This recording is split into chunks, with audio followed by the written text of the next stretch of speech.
Hello everyone, and welcome to a special Starcraft 2 replay. This one's going to take place on Shakuris Plateau. I'm the blue Terran Ketroc, spawning the top right-hand position, also known as the Alamo. And in the top left we have Hell on Earth, the red Protoss. And what makes us special is this is actually MaximusBlack from Lag TV, the When Cheese Fails series. I'm sure most of you know what I'm talking about, as I think about half my subscribers have found me through that popular video on When Cheese Fails. If you haven't seen it, you have to see it. Season 1, Episode 7. I'll throw a link in the description and annotation link right now. You have to see it, A, because it's really funny, B, because it involves me, and C, it's involved in the metagame of this match. Oh no, Maximus. I hate when this happens. You get one probe following another probe, and the thing is it doesn't show up as idle either, like that idle workers warning. He's not idle because he's following. I hope he fixes that up soon. Oh, he's got two of them going now. Oh, there you go, he fixed it. Sweet. Ruined my train of thought. Yeah, so apparently, speed it up a touch here. MaximusBlack is streaming, so he actually tells me here, and he says, plug your channel. I'm not sure if this has happened yet. No, not yet. But yeah, basically I write down the name of my YouTube channel, and then instantly I got like 40 new subscribers. So cool. These guys are awesome, and they're Canadian too, so yeah, a little national pride there. Yeah, but 1,500 viewers on his stream. That's pretty sick. That's what like the popular pros get. Like, it's hard to get 1,500. There's only a few people I know who actually get more than that consistently. So to see a Diamond League player be able to get that, that's pretty awesome. So I am throwing down my second racks pretty early on. When I have 2 racks now, I get the second racks immediately, as soon as I can afford it, before my orbital and before I shoo away a probe scout, although there is no probe scout here. And the reason for that is because looks like a very late scout coming from MaximusBlack here. And these Marines should get, if I control them. There. What do you see? Do you actually see my 2 racks? No, just a reactor rack, so that's pretty good. He's quite in the dark. He doesn't know if I've taken 2 gas or not. I'm sure there's some 1-1-1 builds that involve reactor, or even fast XO builds that do. Yeah, so the reason I get the really fast second racks is if the Protoss goes for a greedy build like a 15 Nexus or a 1 gate fast expand, I like to just kind of all in them here, because that really strong 10-minute push that Terran can do, if you do the 2 racks of the 1-1-1, it gets crushed if they went for that fast expansion. Their army will just be so much bigger. And I think that's probably the best opener for Protoss too, is to go fast expand, because it's easier to hold a fast expand at this point in the game than it is to hold off this 10-minute push that comes later on. It's assuming you do like a 3-gate expo or expand like 7 minutes or something like that. And obviously if the Terran goes a fast expo opening, then you're ahead.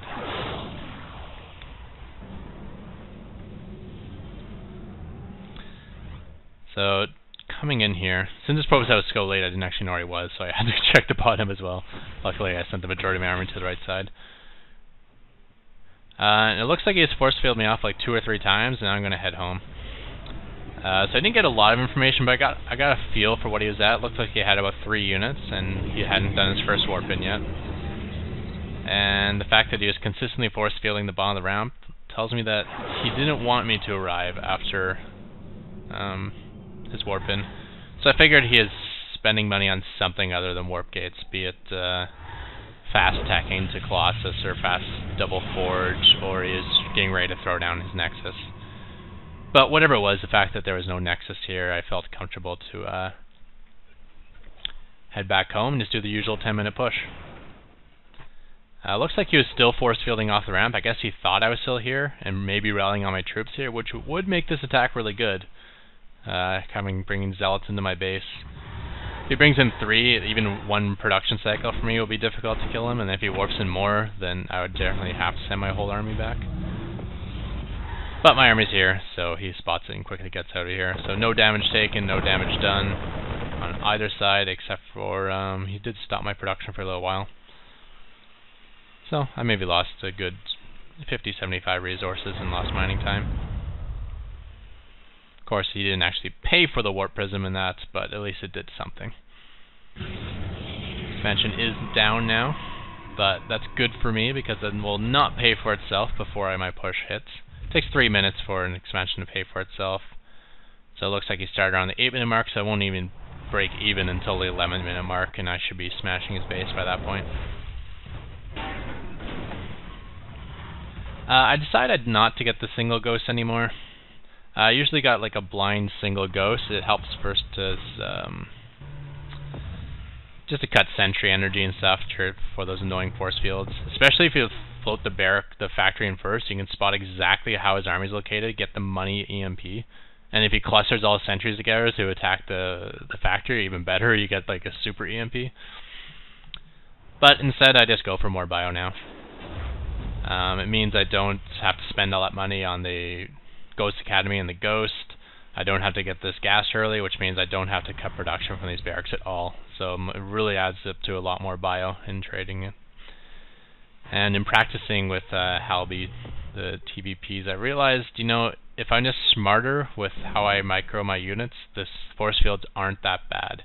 Just be aware of where the sentries are and what the range of the force fielding is, and you can kind of kite back against the zealots, staying outside of those like terrible force fields. Well, terrible for me force fields. And if they can't get the money force field, you can eventually like kill off their zealot count. And then the reactor starport making medevacs can help bypass like tough ramps like this, where it's very easy to cut armies in half or keep armies out with force fields. So that's exactly what I'm going to do here. Looks like his observer is spotting me move out though. He sees the SCVs and everything. He announces all in. You shouldn't do that, because now I know that he knows I'm on my way. Especially like the fact that he spotted me with an observer. I would have had no way of knowing. And like I might get cocky. I might think like, oh, maybe I should wait for like this upgrade to finish or something. And during that time, like my assumption is you don't know it's coming. But if you do know, then you can like quickly chrono boost your warp gates and get out maybe like 2 or 3 round of warp ins and be totally prepared for it.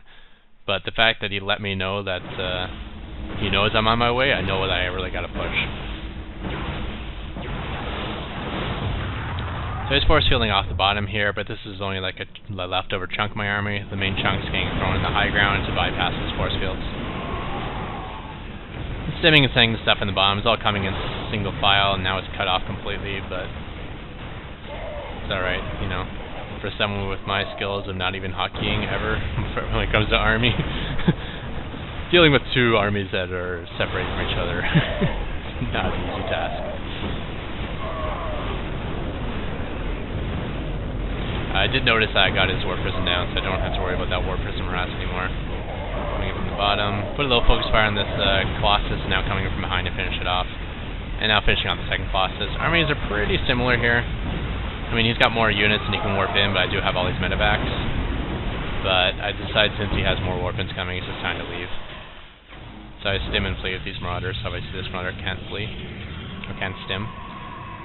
I don't think people use this enough. Stim is an important weapon for fleeing a battle, because all these stalkers are faster than all my bio, so this is a good way to keep them from like just chasing me down.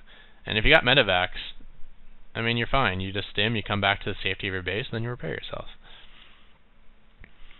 So that battle went pretty well for me. You can see he's lost 600 more than me, although that's about to be 500, because I think I lose these Marines. I'm not even sure how they ended up here. But yeah, they're dead. And I'm gearing up for my next attack. I decided to get combat shield. I figured that upgrade can get done in time. Also noticing I'm floating a lot of gas. And the nice thing about sniping all his Colossus is now he's building his first Colossus at the same time I'm building my first Viking. So I can reactor out Vikings, and I don't have to worry about catching up to his Colossus count. So that's always good. I don't know if I want a Colossus out here for drop defense. Colossus you probably want to keep down at your ramp near your main army. She has nothing defending the bottom of his ramp. I guess that's kind of smart. It's easier to get back to your front base than it is to go the other direction, come back here and save the probes.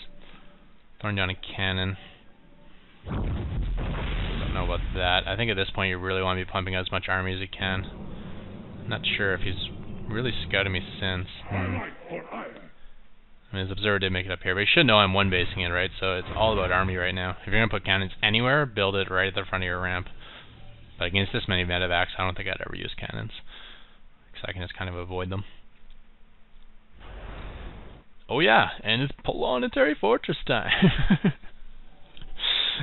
I even mentioned this at the beginning of the video. I was like, great, now I gotta use a Planetary Fortress. I mean, this is expected of me. That's what I'm known for. It's my Leg TV claim to fame. So just kind of A-moving in the front, letting this do its own thing, and landing this time. And now it's time for the Planetary Fortress.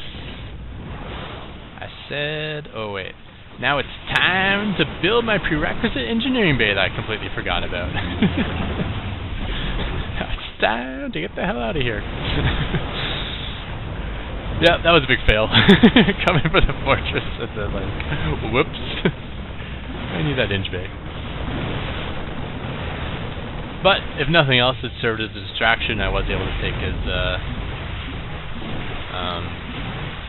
his base down. But I think I had a pretty large army lead at that point.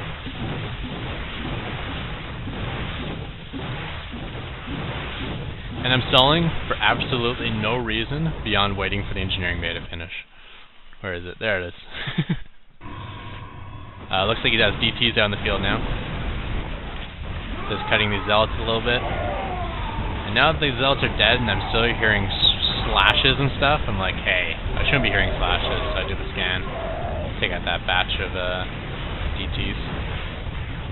Landing my fortress right in the range of the two cannons he threw up, because, you know, what the hell? Why not? And all of a sudden my SCVs are repairing the fortress. I'm like, I never even thought of that. That's cool.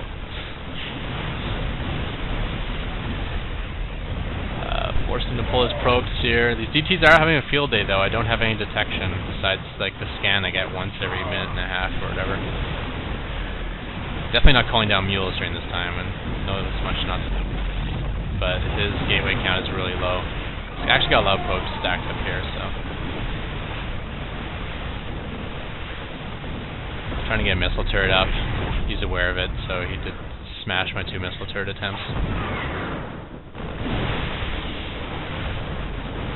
Feeling good here, but not quite sure what I should be doing. It's kind of killing pylons, but there's no way to supply cap them when you have no units. Got another scan, but I kind of wasted it.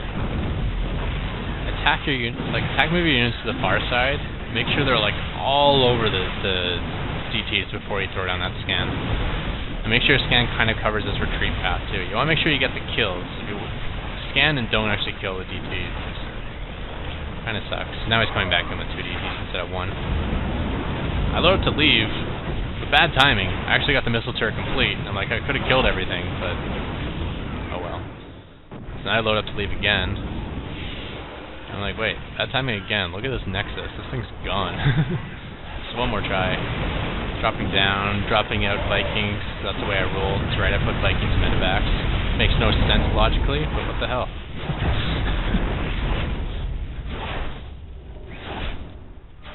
If a warp prison can hold that gigantic Colossus, which is like the height of the sky apparently, then I can put a Viking in a medevac. And it's not like it doesn't make sense too. It does make sense. You can like instantly taking them out of the battle. So if his stalker's firing on a Viking there, throwing him in my medevac, it's like instantly out of the battle. Whereas like lifting it off and flying it away, that's a slow process. It's a long animation actually to lift off. And you can see here is he does not have enough money for another Nexus. I'm just checking around all the bases, making sure there's no hidden X-pokes. I'm pretty sure I got this game won. All I have to do is hold here, and I do have a missile turret hiding beneath those medevacs. And a good army count, and now my mineral intake is going once again.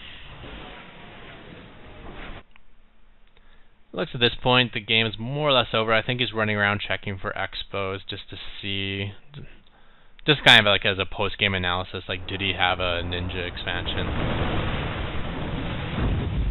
What he's probably thinking is like, how did they have so much bigger army than me, where I had 2 bases and he had 1? And that's a common complaint Protoss often have. But if we go back in and analyze, like first for us both to be at 20 SCVs at the same time, that seemed pretty bad. Like even here, like I'm ahead of him. This should never, ever, ever happen if you're Zerg or Protoss. Because you both have mechanisms to pump out workers faster than Terran. That's why Terran gets mules. That's what keeps it even. A mule's intakes about, well, not a mule, but we'll say for an orbital, it basically adds like 4 workers worth of mineral egg on average if you're using it completely on mules. So you should always be 4 workers ahead, minimum, for each orbital the Terran has. So if I were on 2 base here, he would want to be ahead by 8 harvesters. And then of course the other advantage of the mule is it allows you to oversaturate a base. So my 27 workers, so to say we both had 90 workers in 1 base, like we're both only saturating to a certain point, and then the rest of the workers are pointless, where mule actually allows me to oversaturate a base. So my 1 base intake is going to be better than his 1 base intake, especially when he hasn't been chrono boosted. He either hasn't been chrono boosting probes, or he's kind of missed some production cycles at the Nexus.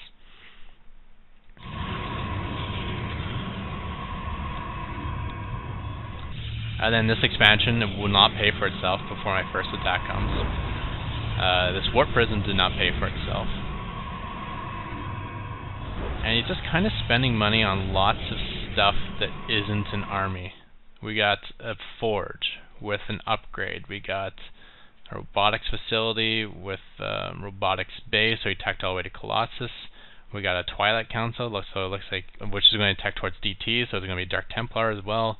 He threw a cannon up here. Later on, he threw 2 cannons over here. All those things is stuff that could have been army. So it's spending money on stuff that isn't army, expanding at a time which I think is, personally, like, it's a natural time to expand as Protoss, because this is kind of when you've just saturated your main base and you feel safe and stuff. But when the death time for Protoss is 10 minutes, it's actually like the worst time to expand. And then there's one more thing. Oh yeah, then of course the worker count. He should be like killing me in worker count, and that never happened. So he either failed in his macro a little bit. And I don't think I was building SCVs nonstop either, and yet I stayed at par or ahead. Because I know my macro is not perfect. But yeah, you gotta be spending that chrono boost on probes. The one thing I don't understand, and every Protoss does it, it's like ingrained in them, is like when they start the warp gate technology, they chrono boost it. Why? Unless you have something you specifically want to time with that warp gate tech, like you have to get a round of units out at 6 minutes for an offensive reason or a defensive reason. If there's no reason to have this done at an early time, why waste chrono boost on it? Every time you chrono boost this thing, you're losing half a probe. Like, just as the same way every time a Terran scans, he's losing 300 minerals because I'm not using the mule. Every time you chrono boost something that isn't your Nexus, you're losing half a probe, because that's how much extra speed chrono boost on Nexus give. It basically gets you a half probe ahead. Yeah, so if we fast forward to the point of the attack here. Dun, dun, dun, dun.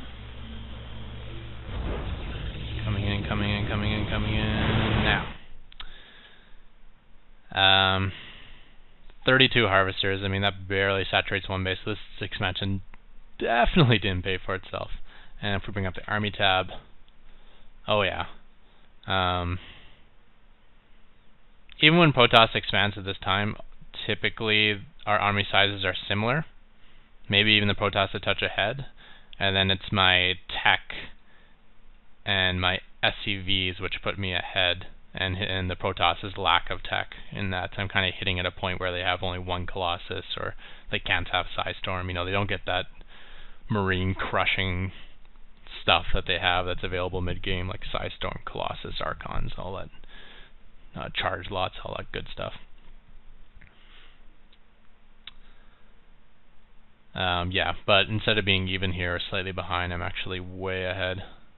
So 1400 there, minus 100. So I'm ahead. My army's 1300 larger, plus another, what was that, 12? So plus another 600 worth of SCVs. Yeah, I mean, he does have the force fields, and he does have like this wicked ramp, which is awesome on Shakuras. Although I kind of negate that by splitting my army, throwing some of it up on this high ground.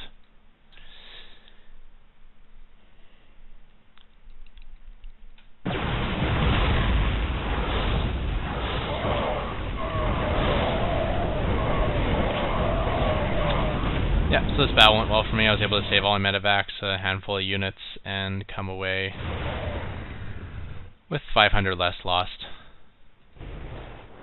So my second push should at least be 500 stronger. Well, maybe not, because at this point I'd say like even with only 42 workers, this economy is definitely starting to kick in. You can see the mineral intake. Oh, and I'm losing patches too. Yeah, so it's definitely kicked in. His mineral intake is double mine, so every minute now is going to result in a 600 bigger army for the Protoss.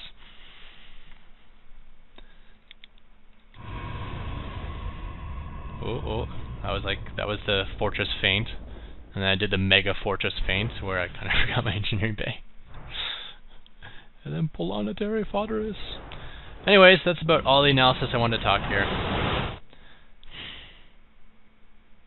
Honestly, if you play Protoss, mid-late game should be easy sauce for you. Don't even worry about that. The stuff you gotta worry about is surviving the 10-minute push. And to want to survive the 10-minute push, go 15 Nexus or 1 gate fast expand. And now the 10-minute push is easy sauce.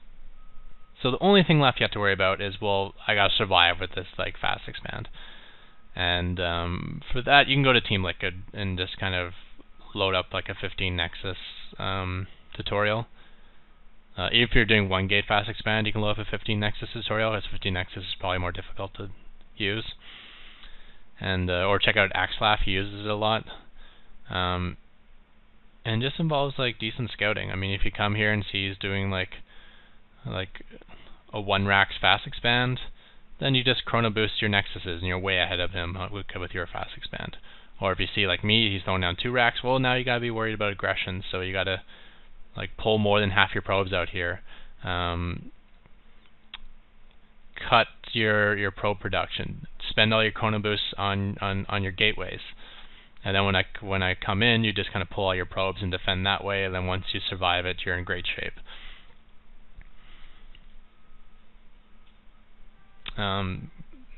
Like when I watch Axlaf do it, honestly it seems super safe for some reason. Like in my head it shouldn't be, but I watch him do it and it's like, wow, okay, that's easy. Some basic scouting and some basic decision making off that scouting. What I will say for sure is it's easier to hold a fast expand with Protoss than it is to not do the fast expand and try to hold off one of these 10-minute pushes. And where I do the 2 racks, a lot of Terrans do the 1-1-1, which is basically the exact same timing of a push. It'll just probably involve like Banshees and tanks and all that good high-tech stuff, where mine just involves just like tons of DPS out of Marines and Marauders with a splash of Starport tech. So I've been babbling for a long time on nonsense that's not really relevant, but Planetary Fortress. Let's see it happen. Oh wait, this one it didn't work.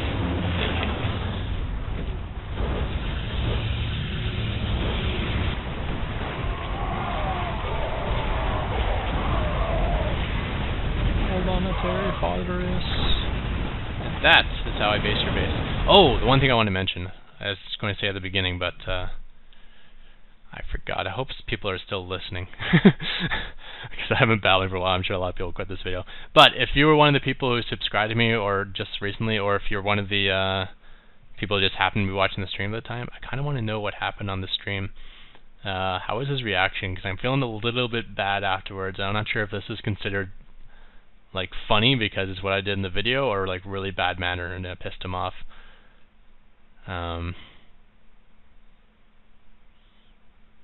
Yeah, because as fun as the guy is in most of his videos, I can tell he kind of gets intense when he ladders.